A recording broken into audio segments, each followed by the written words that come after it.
It's very interesting that I get to talk about something that I like to do, and that's a great feeling. So those of us that understands when we are doing things that we love to do, it's really not work, it's fun. So hopefully I don't share too much, but give enough information. And what I'm sharing today, Sister Tina, did you want me to share my screen, or will you be sharing the screen? You can go. I'll leave it in your capable hands. Okay. Bear with me 1 second and I'll get my screen started here.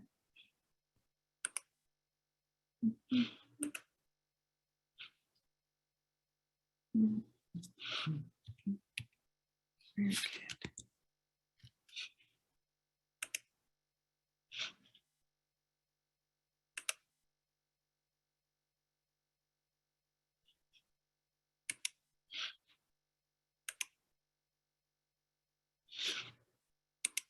Okay, and if everyone can let me know if they're able to see my screen.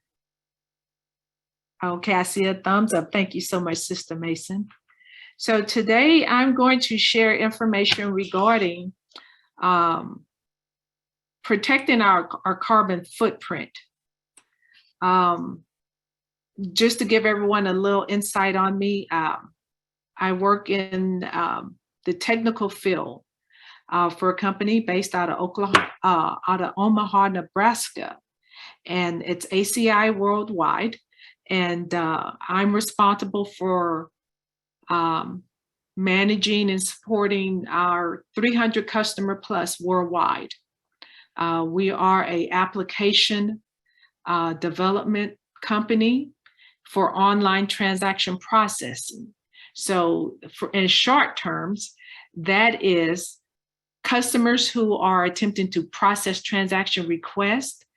That's for banking system, retail, gas. So when you go to the service station, gas station, and you use your cards at the pumps, if you go to your ATM, so we are pretty much everywhere. But what I would like to share today is how to understand when we're using our personal information, our cell phones, our tablets, our computers, what we are leaving behind, and then how can we protect ourselves. This presentation that I'm sharing is one that I shared with our ladies here at Carter during our women's breakfast. And one thing we have to be mindful of is we have a Bible that is God's word that shares with us how we are to protect ourselves. And something that was shared in the last presentation that I caught part of is that we have to be mindful of what we're sharing and understand what others see and hear of us. But what I would like to share is that we have to be mindful and very diligent when we're trying to protect ourselves from allowing too much information to be retrieved from us and or too much information that others sees of us. Okay, so moving on to the next one. Let me see if I can minimize this. There we go for now. So just to give everyone an idea of what I'm sharing is, whenever we go online, we're leaving behind some information about ourselves. That information can be our cell phone number, can be our email addresses, our home locations, our cell phone location as we're traveling and we're surfing the internet. So these are things that I'm going to share with us of how we can be mindful of those things, and then most importantly, be aware of how to kind of clean up some of those things when we're done using them. We all know that most of us, we go to Facebook, we watch services on Facebook, we communicate with family and friends over Facebook. We use TikTok. We use YouTube, LinkedIn for those that are professional seeking persons that wants to share information. So all these things are footprints that are used and are collected about us. So what we have to do is be very mindful of when we're sharing information, not to put so much information of our Social Security number. One thing I would always share is if we're doing anything with numbers, meaning our Social Security number, credit card information, we want to always make sure that that site is secured and that there is some type of security on those websites when we're visiting. What that does and the importance of that is that we want to make sure when we're filling out online forms that we're taking time to make sure that our privacy is guarded.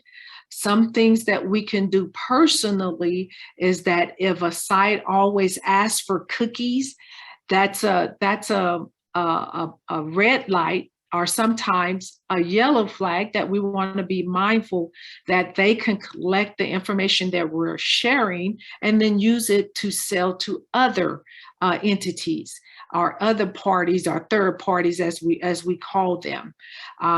So just being mindful that anything that we do online, it's not private, and anyone can have access to it. Let's see. So what can we do to protect our footprint? We can always be mindful of the number of accounts that we have. Most of us, we do banking online. We pay our bills online. COVID hit, now we shop online, and we do several things online that we are allowing other entities or parties to collect of us.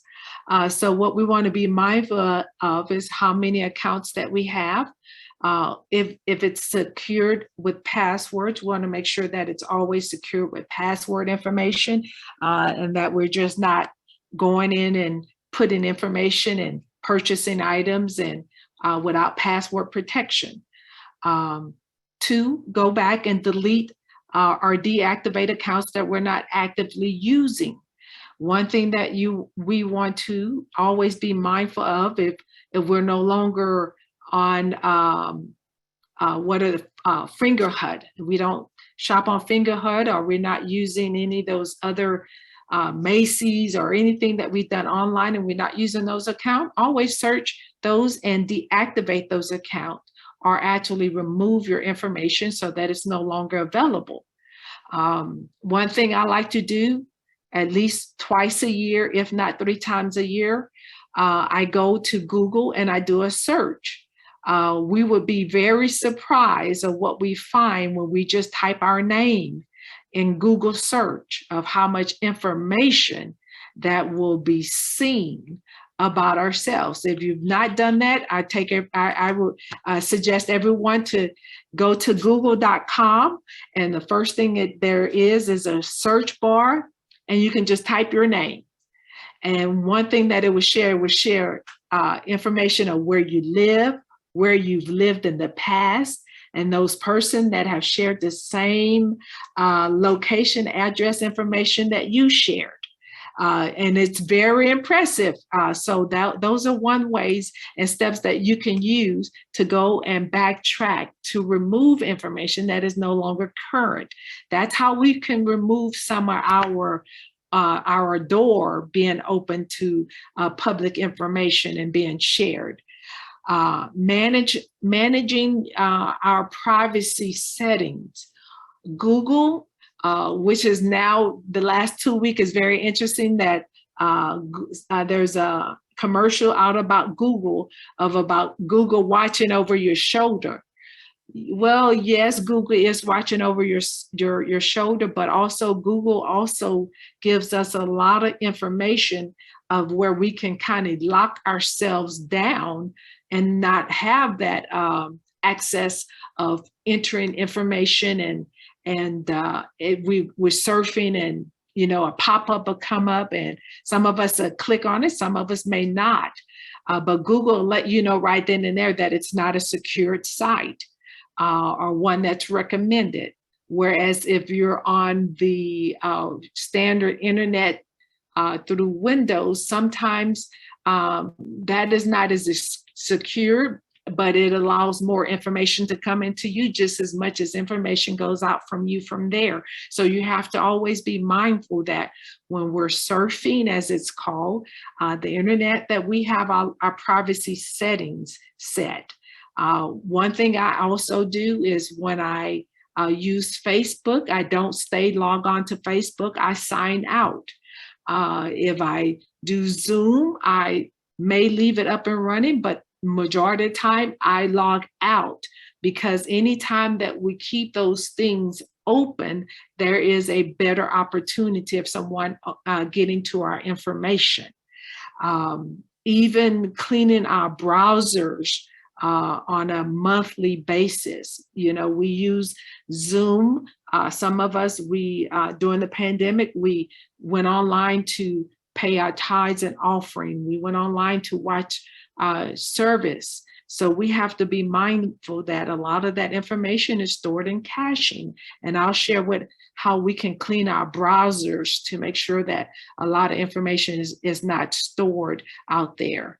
And the fifth way to protect our footprint is to curate your online presence. And again, that's removing accounts that's no longer being used, but also making sure that we keep our browser clean. A lot of times I set up accounts or information where I don't have to type in my password every time that I go to that site. Sometimes it's good to save your passwords and then use that where you're not having to type in that information each and every time. Okay. I'll open the window to see if there's any question. And if you have any questions, just go ahead and drop those down in the chat, and I'll answer that as we go along. So one way that we can help to remove some of our footprint, in short, we can't remove everything, but we can reduce or minimize the information that is shown about us or is made available on the internet. One, find your old emails and remove those. Delete online accounts that we no longer use. Check if our information has been compromised. Again, and you can use Google to stop tracking your information. And now several sites now are asking, do you mind if we track our information? I always say, no, I don't want you to track my information, because if I'm at the website, that's just something I want for me. So another way to protect ourselves is using a VPN. This is a good purchase. I recommend that those of us that do travel, those of us that do use public Wi-Fi. I'm not one that uses public Wi-Fi because I travel with my cell phone and I use it as a hotspot. And it also has a secured password on it. But those of us that do go to Starbucks, or if we're traveling and we want to jump on the public Wi-Fi, always have a VPN on your device that you're using, so that the information that goes across the internet is not shared. It stays and remains on your device. In closing, which is really short, and this is just on the digital side, and then I'll share information on how we can protect our things when it comes to our credit cards, and that'll be visual and interactive. But when it comes to digital footprint, more and more of us are using the internet, social networking, online services. We just want to make sure that we protect ourselves, be mindful of where we're surfing, be mindful of the sites that we're surfing and what information that we allow them to capture. Deleting the footprint, there is a way that you can type to delete my personal information. It is a cost, but they will go in and retrieve and find a lot of your information and remove it for you. But for the most part, some of these things we can remove and manage ourselves by just taking the steps of keeping our browser clean, keeping our search engines, which is like Google or just the regular internet searching, that we keep those up to date and keep the security and privacy settings up to date when we're using our internet information.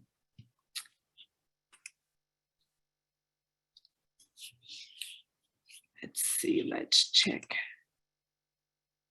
Okay, and one question that we have is, how do we get a VPN? VPN, you can purchase these items through, one is, I use Norton VPN. Norton is really good, but there's several different VPNs, and it's based on your budget or how much information you want to share. But if you go to the Google search and type VPN, and then you can download that VPN on there. I also use the IPV, I think it's called IPV, which is also another good brand. And in fact, I've transitioned from having cable to a fully Wi-Fi home. And what I mean by that is, let me stop sharing the screen, that way I can see everyone's faces if we have any questions. And what I mean by fully Wi-Fi home is television, cell phone. Now I still have my landline, but what I do now, I use Wi-Fi for my television package and streaming. Fully Wi-Fi, and what I've done there is I have a VPN on all the devices. So Fire Stick is what I use at home, and I am a AT&T customer, but what I use for that is, on top of that, I use a VPN at home, so that those devices, that if anyone come in and visit or anyone uses the Wi-Fi at my home, it's an extra added security.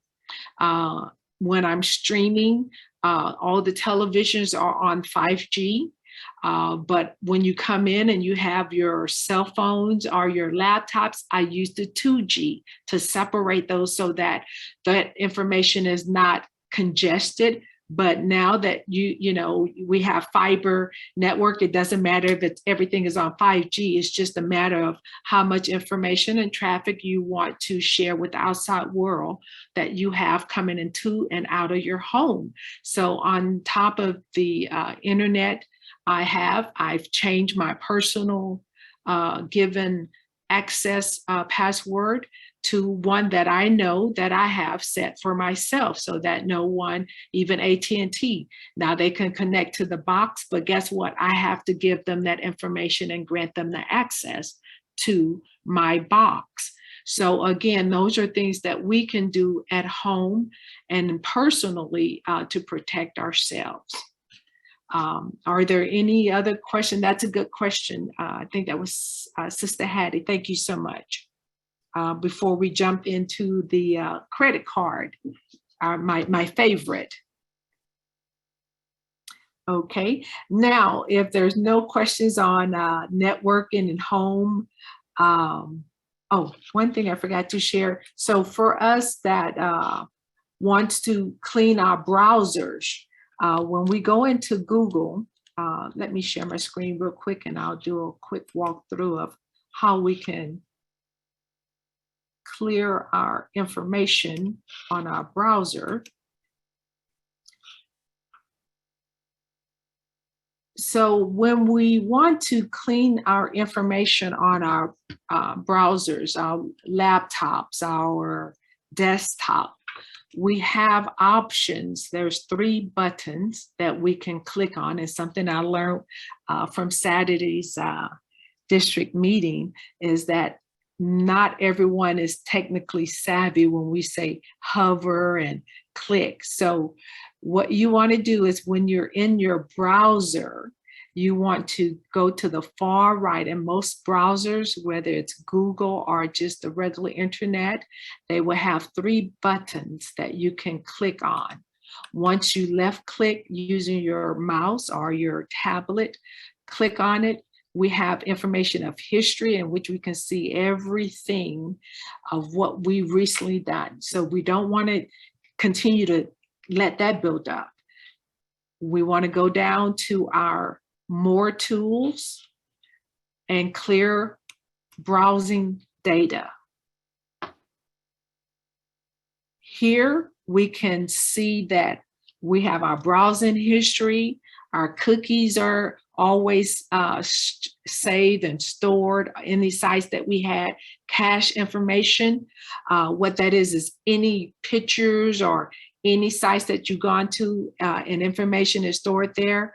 What this does is anytime that you go to a site, what takes place is if you frequently browse that information, it was stored in your cache so that when you go to your browser again, you would just have to type in the information at the search engine and it brings it right up for you because that information is beginning to store. But what I would always recommend is that we take the time at least once a month or twice a month to begin to clear our data information. Now, when we do this, it's going to ask, do you want to clear your passwords? And I would say, no, save your passwords. Don't remove your password information. That way, so when you go back to that website again, if it's your online banking, it'll store your still have your passwords there for you. Before I do clear, let's do this one more. Okay. So once we set the option to clear our data, what this will do is go through, and I always go back all time. So if there's something that's back long ago that I've forgotten about that it's out there, I'll go ahead and let it clean up, and which we can see now how much information I've collected within, this is June 12th, 13th, within the first of the month. I always try to do this at the end of the month, if not midway through the month, to just get rid of information. And this will help with my browser speed when I'm searching information, or as we say, surfing, things that pop up a little more smoother. But this will get rid of all the information that I've reviewed, that even sites that I went to and I no longer need that information on there. It'll go out and clean all this information for us, so that now when we restart our browser, it's a little quicker, more robust, and it's not having to go through to look at old information. And now once it's completed, the first thing Google asks is, do you want to review any of your privacy keys, which I won't, this is something that we all can walk through and take time to look at, but it'll help us to keep our privacy things set up and make sure that we're not sharing so much information when we're surfing. And check our, okay. So that's how we keep our footprint reduced. And now if I was to go back and go back to Google and do a Google search, now we can see that most everything has been reduced, and now it's just only showing what I currently have open, just that quick, of how the information is removed and cleaned. And now it's just to what I currently have open. I have my email open in Google, and I have my presentation from my Google Slides. Okay. And then of course, Google would do a safety check for us. So if there's anything that's bad out there that comes across the internet, Google will 9 times out of 10, it will capture it. And then it would also share in our browser screen. Let's see if I can move this to the left here.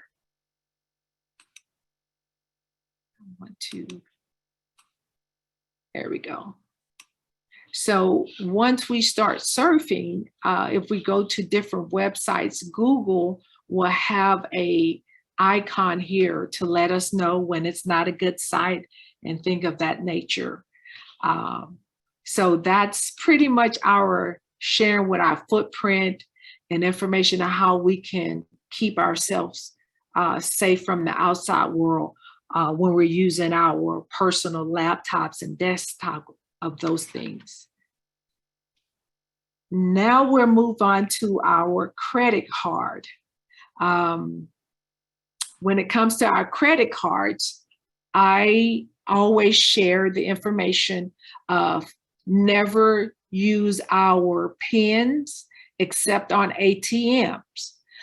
We use our debit cards for purchasing item in stores or at a gas pump. I would recommend not using our PINs.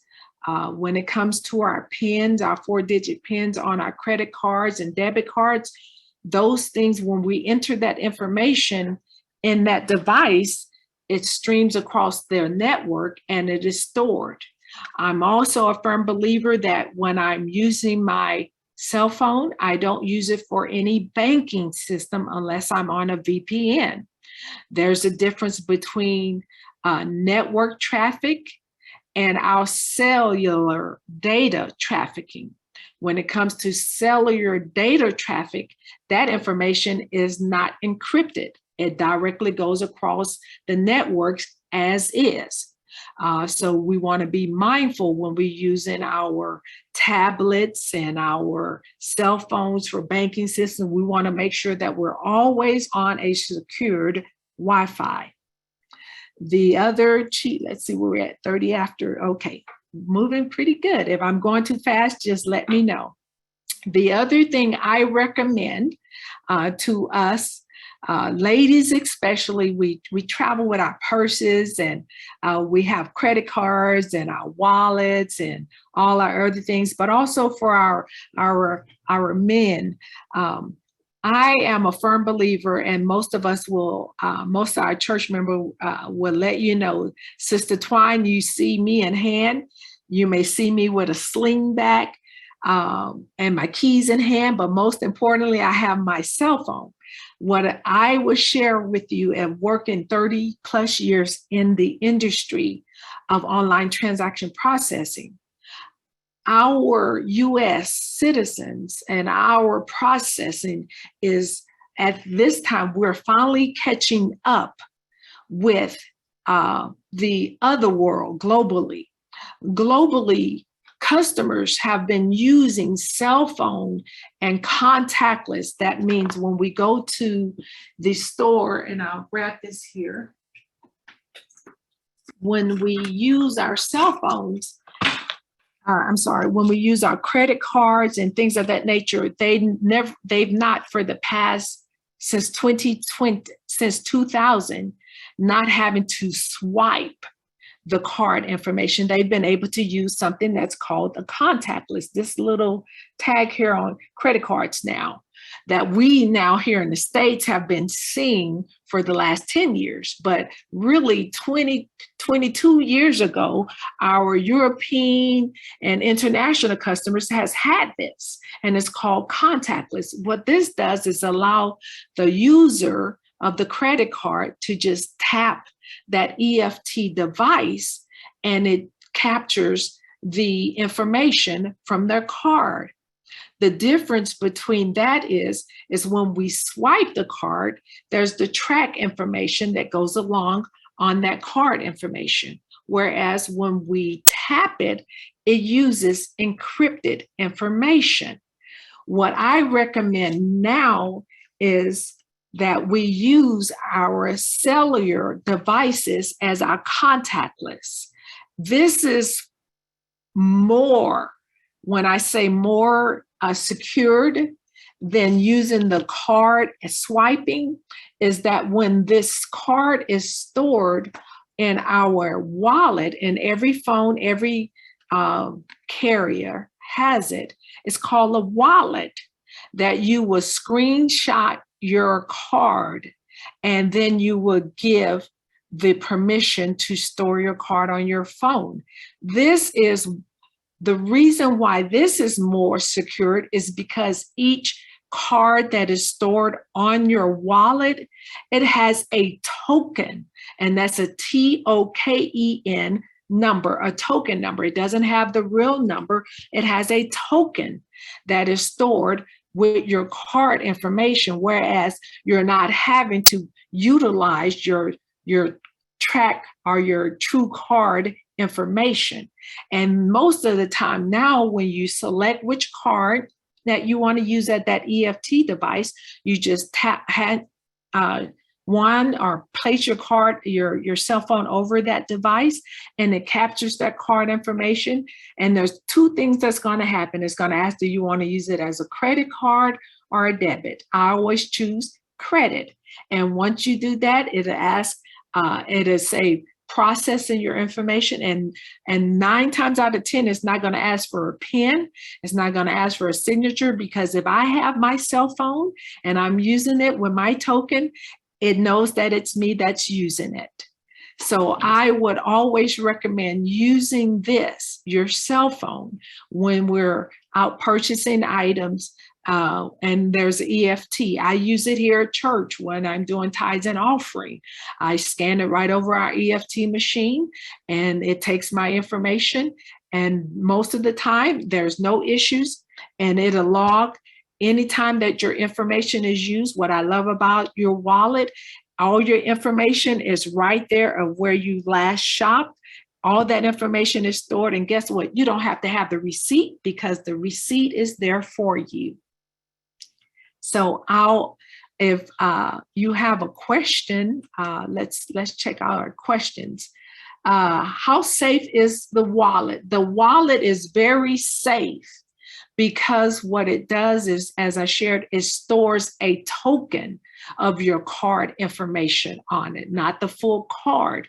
Where if I had a device, or if I had any trace information, as we call it, transaction, you can see the difference when your information is scanned using your wallet on your cell phone versus how it looks when you swipe it, or if you tap it contactless on the phone. So using your cell phone, and those merchants, as we call it, merchants in the processing world, which is Walmart or Kroger or wherever we go shopping. Even now, even when I go to the ATM, I don't use my credit card. I use my cell phone, because now I'm still reducing the opportunity of anyone to have placed a scanner, as we call it in the a scanner on those devices to capture your information. I use my token. So now all I have to do is enter my PIN, but it's an encrypted token from my cell phone that stores my card. Which one is better, wallet or tap and pay?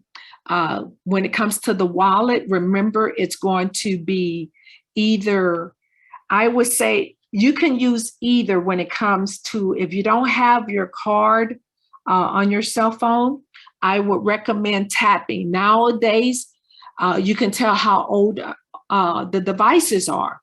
If you're having to swipe your card information at that merchant, that means they've not updated to the later software for that device, for that point of sale devices.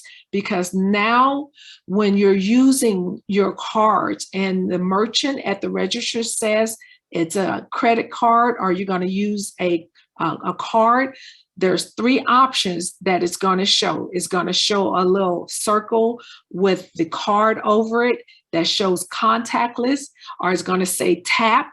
And all you do is just take your card and you tap right over it, and it'll capture the information. And that's also a better way. You no longer want to swipe or insert your cards anymore. You want to use as much tapping and placing over, where it has less information of you having to input at that device. I hope that answered your question, Sister Hattie. And let's see, if we have a business, can you recommend a POS? Yes. I always get this mixed up. For point of sale devices, there's Incognito or Ingenio. I think it's spelled Ignecio. That one, we have it here at church. And that one, those devices are any point of sale devices. We call those eSocket POS. eSocket POS connection with a point of sale is the POS. That's the terminology. That information, I would always say incognito. But again, one thing I've learned is PayPal or the Square. That is a good EFT, electronic funds transfer. And for those of us in the online process, it's called EFT, but it's electronic funds transfer, because you're basically transferring funds electronically without any intervention. But I would recommend POS devices. Most of us in small business, I would say get the Square. The Square now is up to date, and when I say it's 100% proof, that's a good one. Or Incognito, and I'll get that to you, Sister TJ, the correct spelling. But I want to say the spelling is Igencio, and it stays up to date. But most of your EFT devices that you get from your bank, a good one is Chase. Chase uses Payment Tech, which is the switch network that allows Chase to share their EFT devices with their merchants. That is one good one. Let's see what else. Let's see, Sister Alexander, get on and miss the beginning of your prayer. How can I, okay, the question is, how can I get that information? Sister Tina, she has all the information, but I can email it to you personally since I have your email address here, and I will get it out to you, Sister Alexander, so that way you can see the information. Yes, ma'am.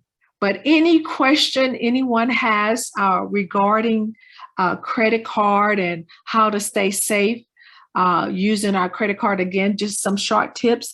If it asks for your PIN number, always hit the arrow or ask, I want to use credit. I want to use my credit, so that you're not having to input your PIN number. Always use your PIN at the ATM.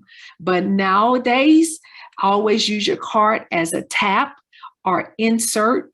That way it collects it for the token and not swiping. So anytime, be very mindful that when you're swiping your card, it's more information about you that's going on to that merchant's network.